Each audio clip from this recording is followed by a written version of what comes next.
दूसरा पाठ अयोध्या कांड। अयोध्या राजघराने में षड्यंत्र। अयोध्या के राजा दशरथ के 3 पत्नियां और 4 पुत्र थे। राम सभी भाइयों में बड़े थे और उनकी माता का नाम कौशल्या था। भरत राजा दशरथ के दूसरी और प्रिय पत्नी कैकेयी के पुत्र थे।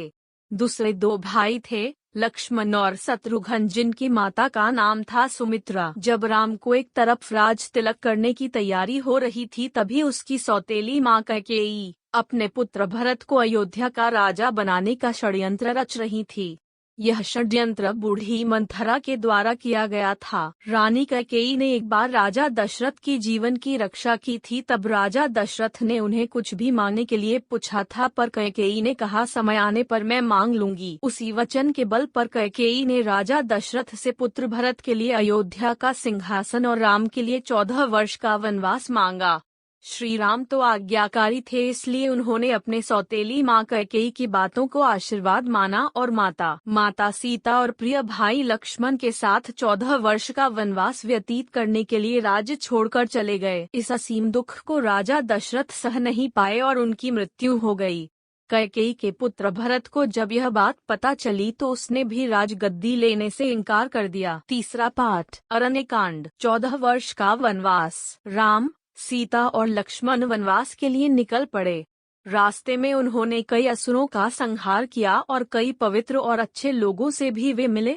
वे वन चित्रकूट में एक कुटिया बनाकर रहने लगे। एक बार की बात है, लंका के असुर राजा रावण की छोटी बहन शूर्पणखा ने राम को देखा और वह मोहित हो गई। उसने राम को पाने की कोशिश की, पर राम ने उत्तर दिया, मैं तो विवाहित हूँ, मेरे भाई लक्ष्मण से पूछ के देखो।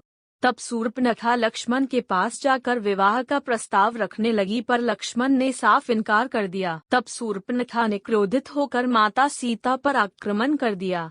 यह देखकर लक्ष्मण ने चाकू से शूर्पणखा का नाक काट दिया। कटी हुई नाक के साथ रोते हुए जब शूर्पणखा लंका पहुंची तो सारी बातें जानकर रावण को बहुत क्रोध आया।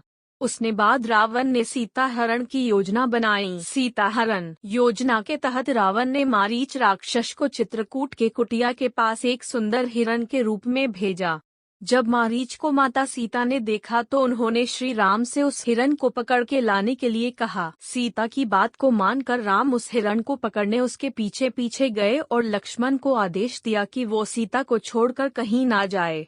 बहुत पिचा करने के बाद राम ने उस हिरण को बाण से मारा। जैसे ही राम का बाण हिरण बने मारीच को लगा, वह अपने असली राक्षस रूप में आ गया और राम के आवाज में सीता और लक्ष्मण को मदद के लिए पुकारने लगा। सीता ने जब राम के आवाज में उस राक्षस के विलाप को देखा तो वो घबरा गई और उसने लक्ष्मण को राम की मदद के लिए वन जाने को कहा। लक्ष्मण ने सीता माता के कुटिया को चारों ओर से लक्ष्मण रेखा से सुरक्षित किया और वो श्री राम की खोज करने वन में चले गए। योजना के अनुसार रावण एक साधु के रूप में कुटिया पहुंचा और भिक्षाम देहि का स्वर लगाने लगा। जैसे ही रावण ने कुटिया के पास लक्ष्मण रेखा पर अपना पैर रखा, उसका पैर जलने लगा। यह देखकर रावण ने माता सीता को बाहर आकर भोजन देने के लिए कहा। जैसे ही माता सीता लक्ष्मण रेखा से बाहर निकली, रावण ने पुष्पक विमान में सीता माता का हरण कर लिया।